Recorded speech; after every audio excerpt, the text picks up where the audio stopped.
गेल्या काही दिवसांपासून केंद्रीय गृहमंत्री अमित शहा यांनी बाबासाहेबांबद्दल केलेल्या अवमानास्पद वक्तृत्वावरून सगळीकडेच आंबेडकरी जनतेने हल्लाबोल केलाय। आज दादरमध्ये आंबेडकरी जनतेने अमित शहा यांच्या निषेधार्थ जोरदार हल्लाबोल केला आहे। यावेळी मोठ्या संख्येने महिलांची उपस्थिती होती। पोलीस निरीक्षक देखील उपस्थित होते। लाल ध्वज घेऊन आंबेडकरी जनता आंदोलनात उसळलेली दिसून आली।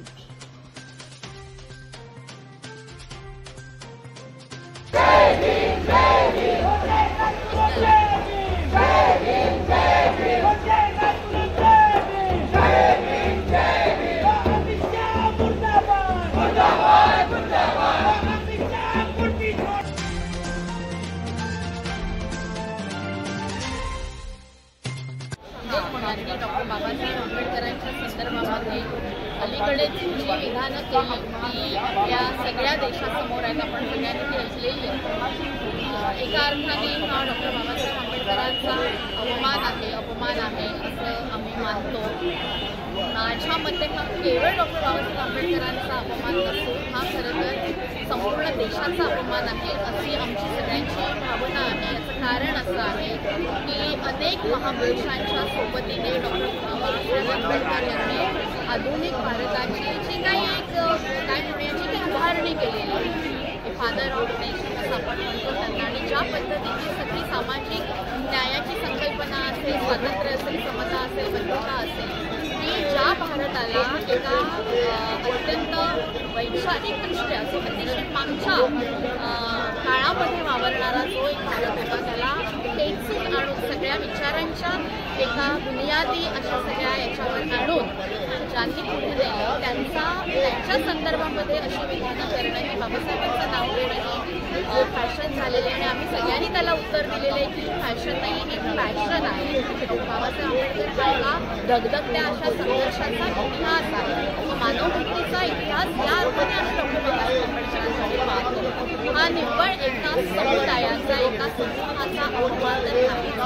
हा मला असं वाटतं की ज्या भारतातल्या, महाराष्ट्रातल्या ज्या सर्व प्रागतिक संस्था, संघटना, चळवळीने हा जो मुक्तिदायी अवकाश उपलब्ध करून दिलेला आहे त्यामध्ये परत एकदा कुठेतरी मध्ययुगाकडे नेण्याची ही जी अमित शहा आणि मोदी यांची जी राजवट आहे की जी पूर्णपणे फॅसिस्ट आणि मनुवादावर आधारलेली आहे त्याचा आम्ही निषेध करतो। आम्ही अमित शहांचा निषेध करतो। त्यांनी राजीनामा द्यावा अशा पद्धतीची आम्ही मागणी करतो। आणि हे जे निषेधाचं जे सत्र आहे हे सत्र संपूर्ण महाराष्ट्रातच नव्हे तर भारतामध्ये सुद्धा फैलावेल आणि या पद्धतीची आम्ही गतिशील अशी पावलं करणार आहोत। जय भीम, जय संविधान, जय मारेकरी आहे ते या देशाचे गृहराज्यमंत्री आहेत। हे देशाचं दुर्दैव आहे। आरएसएसची जी पॉलिसी आहे 100 वर्ष आरएसएसला होणार आहे त्याची कंट्रोल करण्यासाठी यांनी बाबासाहेब आंबेडकरांचं टार्गेट केलेलं आहे। या कूटनीतीला आम्ही न्यायाच्या मार्गाने आणि आंदोलनाने आम्ही त्याचा निषेध करू आणि त्यांना जशात तसं उत्तर द्यायचा प्रयत्न। आणि हा जो मोर्चा काढलेला आहे राजगृह ते चैत्यभूमी, हा मोर्चा आम्ही काढण्याचं कारण आहे की अमित शहाने राज्यसभेमध्ये जे वक्तव्य केलं, ज्या वक्तव्यातून काय ध्वनित होतं तर त्यांनी डॉक्टर बाबासाहेब आंबेडकरांचा सरळ अपमान करण्याचा प्रयत्न केला। त्यांच्या मनामध्ये जो मनुवाद आहे, त्यांच्या मनामध्ये जे बुरसटलेले विचार आहे, हे बुरसटलेले विचार आणि मनुवादी विचारामध्ये त्यांची सगळी जी आहे जडणघडण झालेली आहे।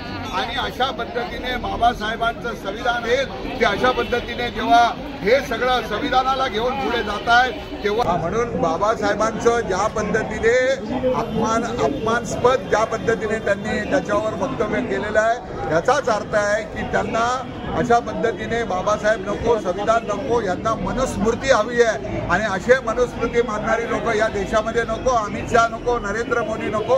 आणि म्हणून त्याच्या विरोधात जोपर्यंत याचा राजीनामा घेतला जात नाही तोपर्यंत हा संघर्ष रस्त्यावर सुरूच राहील आणि आम्ही तो संघर्ष करण्याचं काम करू। अमित शहा यांनी भारताच्या संसदेमध्ये माननीय भारतरत्न डॉक्टर बाबासाहेब आंबेडकर यांच्या विरोधात यांच्याबद्दल जे वक्तव्य केलं ते त्यांच्या हीन बुद्धिमत्तेचं आणि विचारांचं प्रदर्शन आहे असं आम्हाला वाटतं. त्यांनी बाबासाहेब आंबेडकरांचं नाव या देशामध्ये घेणं त्याला फॅशन म्हटलंय, पण कदाचित त्यांना हे माहिती नाही आहे की ज्या गोरगरीब जनतेवरती, कामगार कष्टकरी जनतेवरती अन्याय होतात, ज्यांना आजही आपले हक्क भांडून मागावे लागतात, ज्यांना रस्त्यावरती उतरून आंदोलनं करावी लागतात आणि कोर्टात खटले चालवावे लागतात आपल्या हक्कांसाठी, आजही त्यांना आंबेडकर आंबेडकर आंबेडकर हे नाव घेण्याशिवाय पर्याय नाही आहे. आणि जोपर्यंत ही अन्याय याची लढाई सुरू असेल